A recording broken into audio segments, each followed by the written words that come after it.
I didn't know we were poor.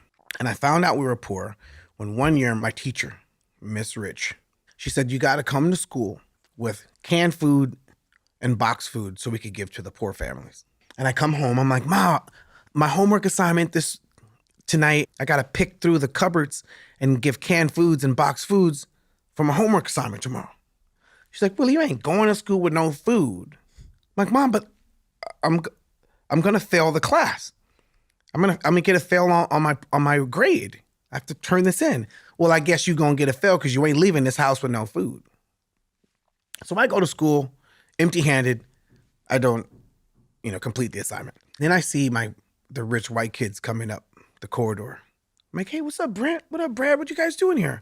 Yeah, we came here to bring the food to the poor family. I'm like, oh, really? So I start walking with them, and we go to my house. I'm like, wait, that food's for us? We qualified, and the school gave us that food. And that's when I realized we were poor. So I go back to school, and they made fun of me for a couple of days. William, William's poor.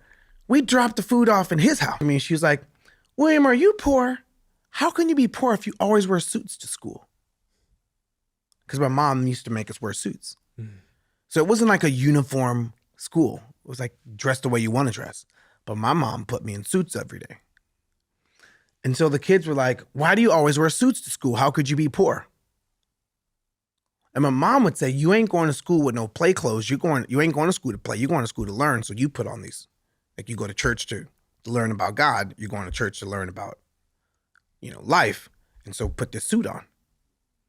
So although there were like 4 or 5 people that were saying I was the poor kid that got the food, but then the rest of the kids were like, no, William's not poor. Look, he always wears suits to school.